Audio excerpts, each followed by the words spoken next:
So let me start with what I consider to be, right now, a very important strength in our environment, and that's the context in which we're operating in. If we had tried to start this journey 10 years ago, we would have a much more difficult time.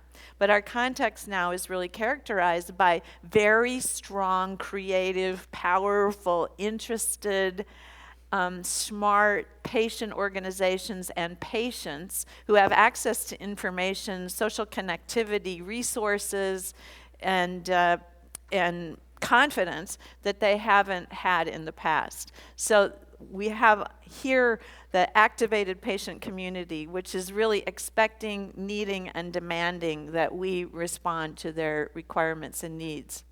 In addition, we have kind of the broad context of social media and the peer-to-peer world in which we live, which really accelerates people's ability to share information and share data, and more recently, of course, to conduct their own clinical trials, independent of any organized pharmaceutical sponsor or someone who might have a more traditional way of doing it. And we, of course, are even seeing lots of N-of-1 trials where an individual patient will decide to experiment on his or herself and work with their clinician or their doctor to say, well, what happens if I remove such and such from my diet? Will my rash get better or worse? And collect data over time.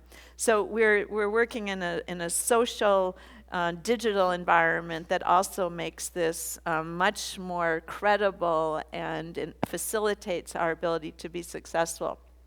And then I think in general there's also this kind of broader context of where we are in the United States and in many developed countries of it's a consumerism movement where more and more people want to take matters into their own hands. There's a growing distrust of institutions and traditional means of solving problems and a much greater interest in taking things on their own, and coupling that with people who are having to pay more money out of pocket and feel less satisfied with, on the other hand, the growing unmet need for more and more people with chronic diseases or aging diseases, or more and more people who are taking care of elderly parents, etc.